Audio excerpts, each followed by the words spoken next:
The Wheel and the Butterfly, written by Justice3442 and read by Justice and 3442. Chapter 4, Pinky vs. Meat. Pinky looked at her reflection in the large bathroom mirror and let out a sigh.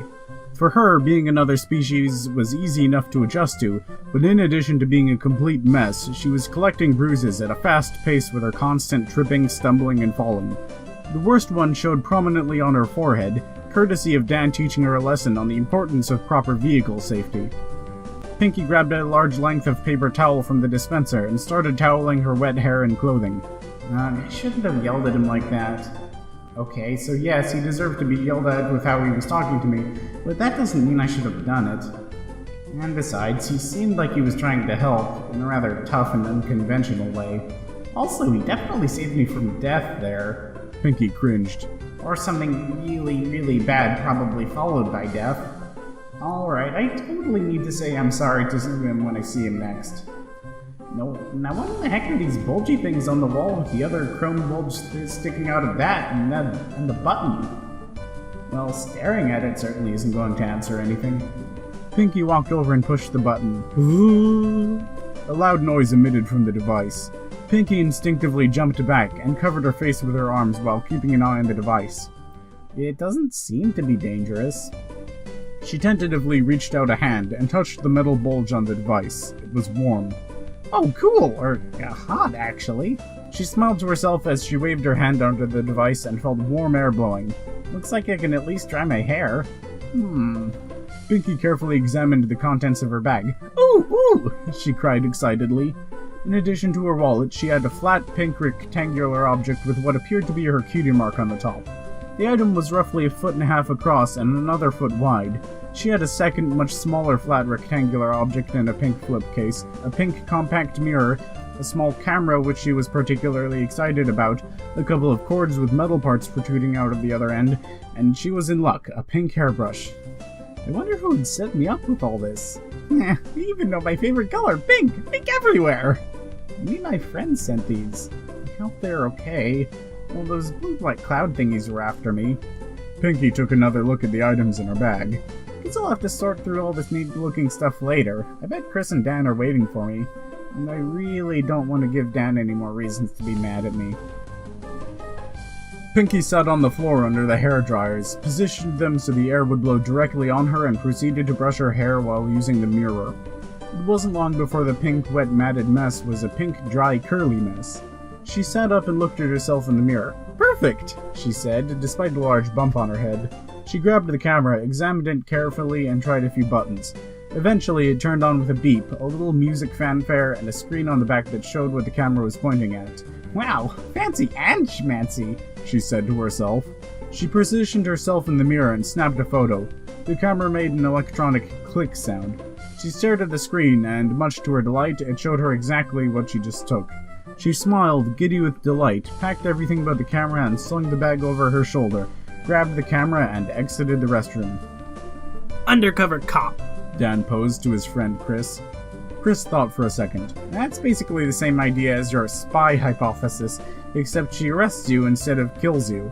Plus, she witnessed you set a man on fire. I doubt she'd be holding out for something else to haul you into jail on.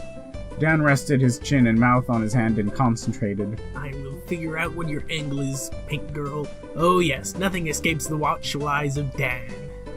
Why does Chris have to be so good at shooting down my theories? The jerk. I really thought I had it pegged with robot, stupid, girly body getting covered in bruises, shooting that one down. Chris mentioned apparently no one liked watching me on reality TV. Lousy, massive, sucky shows watching sheep wouldn't know entertainment if it set fire to all their belongings. I'm usually so good at this. Say cheese! Chris quickly looked back up and put on his best photo face. I hate cheese! Dan screamed. There was a click followed by Pinky examining the photo she just took. She sat down next to Chris, and before either man could say anything, she burst out with, Okay, I'm sorry I yelled at you. I'm just really not used to any of this, and I know it can't be easy for you to keep taking care of me, and I really appreciate it. I'm really... Dan positioned a ketchup packet on the table. Glad you came along and saved me when I did. I don't know what took aim. I would have done without you, probably be lying in a filthy ditch right now if positioned his fist over the ketchup packet. If it weren't for you, so once again, I'm really sorry he screamed at you and called you a I actually really want to be your friend, and... Chris leaned over the table to grab Dan's hand and waved a shame on you finger at him. Dan sighed. Did I mention how sorry I was? Okay, that seemed a lot shorter when I practiced in the bathroom. Dan waved his hand dismissively. Don't worry about it, he said nonchalantly. Really? Pinky said excitedly, leaning forward on the table. Yes, really. Dan, don't you have something to say? Chris said. Dan glared at Chris. Well, at least she apologized first. Sorry, Dan said, barely audible. Dan, you'll have to be louder than that. I said I'm sorry, okay? Pinky smiled, extended her hand, remembered something, spit into her palm, and extended it again. You're forgiven. Dan glared at her hand at first, but soon his lips curled into a smile. He spat in his own palm, grabbed hers, and gave it a shake. Likewise, he said. He quickly retracted his hand and gave it a wipe with some napkins on the table. Pinky followed suit. The bored cashier from earlier came by and dropped a tray piled with food on the center of the table. Finally. Dan snarled and hunted for his burger. Chris likewise started grabbing items. Pinky stared at the feast before her blankly. Dan sighed, grabbing the empty cup from the tray and stood up.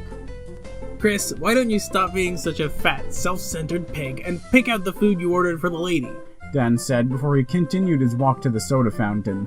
Chris looked up, grinning sheepishly, and picked out the smaller order of fries, a milkshake, and a smaller rectangular apple pie and a wrapped burger that he placed in front of Pinky. He also positioned the onion rings in convenient reach of the both of them. Pinky stared at the wrapped burger in front of her. Alright, the fries I get, and we have plenty of milkshakes, but what the hey is that? Her thoughts were interrupted as Dan returned with the cup and placed it in front of Pinky. Drink! Dan said simply. Dan, you didn't get her anything with caffeine in it, did you? Because... What kind of moron do you take me for? It's ice water, Dan informed. Pinky thirstily drank the water through the straw. Oh wow, I'm thirsty, like really thirsty. She quickly got to the point where the straw was making an audible sucking sound. Give me that! Dan snatched the cup and got back up, refilled it and placed it back in front of Pinky, who proceeded to drink it at a slower pace this time around. Dan found his own burger out of the mix, unwrapped it, and opened it up. With a satisfied expression, he emptied the contents of 3 ketchup packets onto it, put the top bun back on it, and began eating. Pinky looked from Dan to Chris, who were both eating their burgers.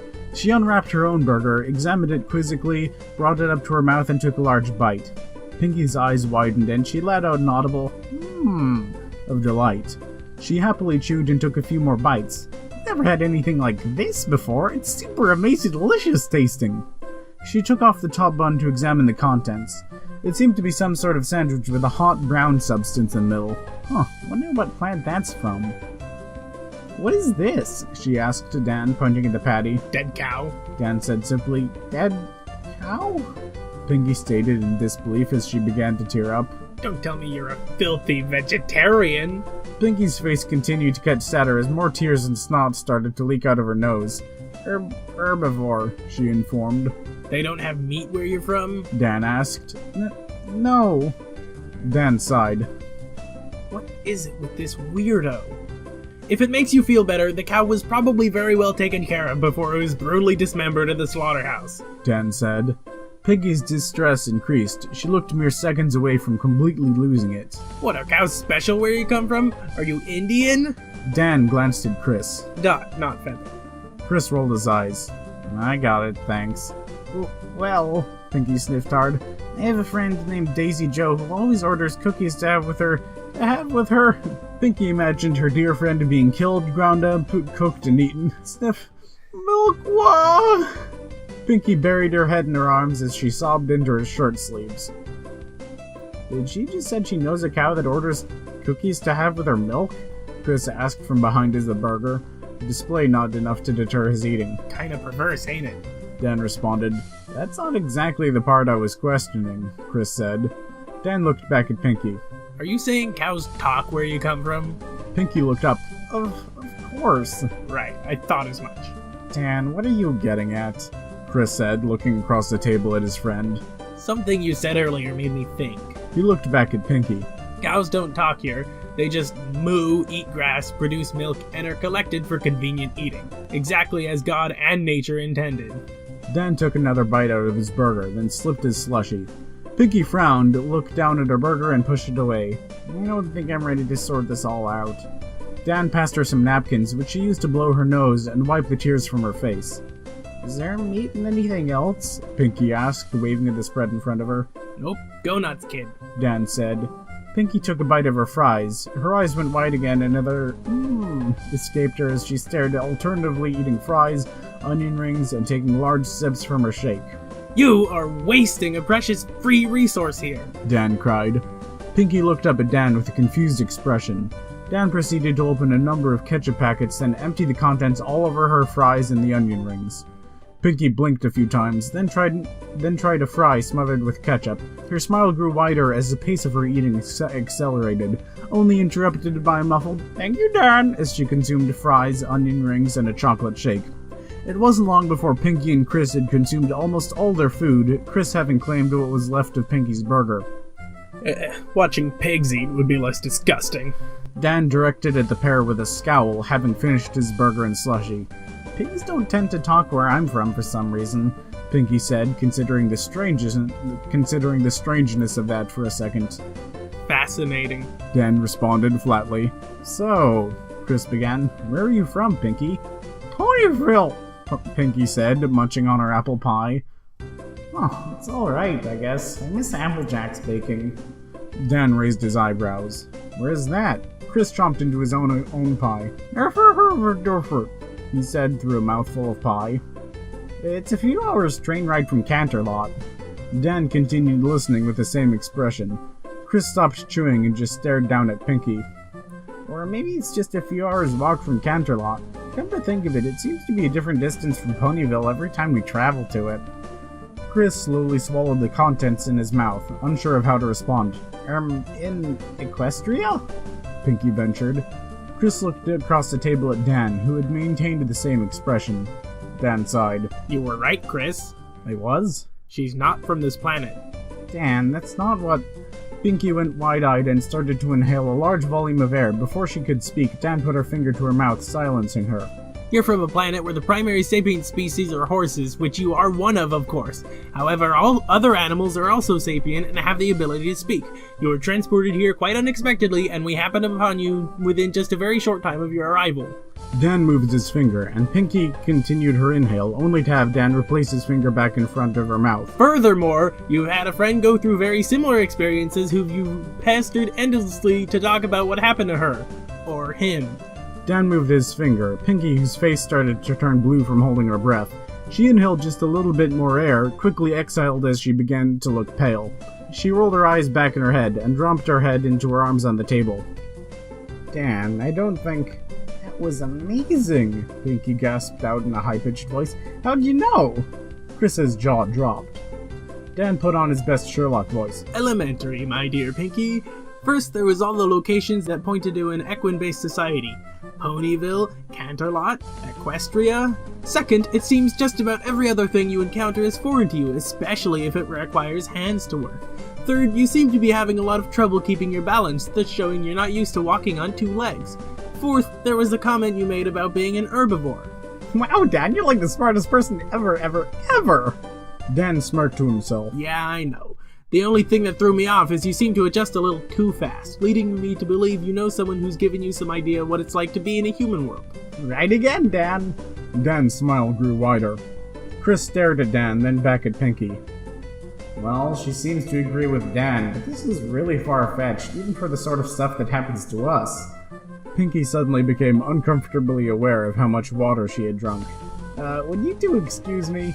Pinky dashed for the restroom, slipping, but regaining her footing before hitting the floor. She quickly entered the woman's restroom. Alien horse girl? Really? Chris asked skeptically. Technically, she'd be from another dimension, Dan said. So Slider would probably be the best term here. Anyway, you're the one who suggested she was from another planetoid. No, Dan. I thought she was from Europe. That's ridiculous! She doesn't even have a European accent of any sort. Chris trailed off. Dan actually had a point. Okay, but that doesn't mean she's a slider. Chris air-quoted slider to highlight his skepticism. Really? Dan said with a look of smug satisfaction. Alright then, smart guy, where do you think she's from? Okay, well, we did go through a collection of theories, even entertaining the more implausible ones. But this is really far-fetched, though it does explain much of Pinky's behavior. Besides, Dan added. am I ever wrong about these sort of things? Chris looked up, then thought about this some more. Well, Dan's often wrong, but not usually when it comes to the off-the-wall crackpot theories. Heck, you even figured out Wolfman from some scratches and some odd set of footprints. Still, girl from a horse dimension? I don't know. Pinky washed her hands in the sink. It had taken her a bit to figure out the soap dispenser. Thankfully, the bathrooms here were similar to the ones back home, and despite not wearing clothing very often, she at least had some experience with most of what she was wearing, aside from a couple of new articles that she had mostly figured out already. Pinky stared down at her chest. I hate whatever this tight thing around my chest is. I guess it must be to hold these strange chest lumps in place. She dried her hands using the hand dryer. Oh, I still hope everyone back home is safe. At least Dan has some things figured out. Besides, Twilight knows everything about magic. There's no way she won't be able to figure something out. Pinky took a quick glance at herself in the mirror and beamed at her reflection. Things are looking up.